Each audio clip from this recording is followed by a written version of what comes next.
और टेढ़ी करे रे केकर बाल बच्चा टेढ़ी। अरे हट हट भाग भाग। अरे सुगना अरे दीवान मार धर रे क्या हो रही देख तो छौनी करे वीडियो बना। हम प्यार करने वागे हैं ना के वाले दुनिया से न डरने वाले। अच्छा बेटा रे सुगना लाटो लठिया रे लठिया में बांस कर दे टेढ़ी के एकरे संगे जियब या मरब रोकी भला दुनिया शादी से करब। एकरे संगे जियब या मरब रोकी भला दुनिया शादी से करब।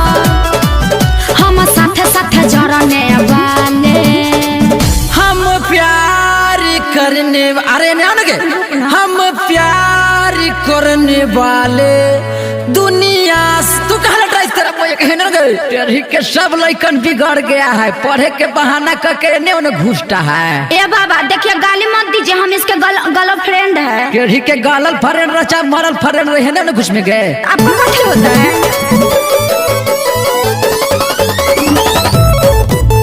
Mix by Deepak Dilkash।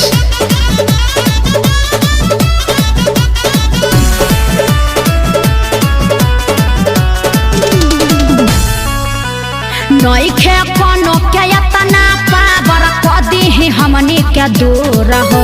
शादी दोनों जानी रचाई बये जे हमनी बानी मजबूर हो। टेढ़ी के केकर बाल बच्चा है रे पहला बताया आपको नई खे कोनो के यतना पावर कदी ही हमनी के दूर हो।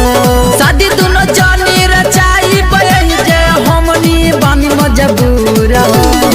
आगे टेढ़ी के पावर टावर अरे रोहित वारे लाट रस टेढ़ी के बांध पेड़ में दोनों के। ए बाबा मुंह बनू तो तारा पिलुए पड़ी समझ जाई ह। हमनी के प्यार करत तानी जा लौकत नहीं खे। हमनी दोनों के लव इज लाइफ है। ई हस्बैंड है हम वाइफ है समझ जाइए।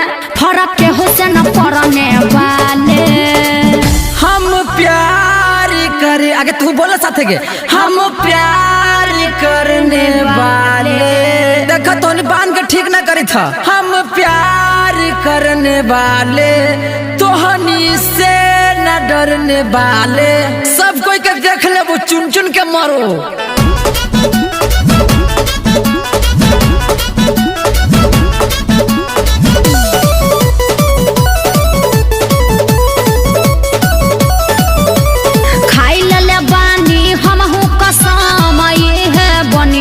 हमारो सनम सुना रमन बिहारी दीपक साथे रहब सातो जन्म। ओ ले मेरा बाबू छई कह रहा है।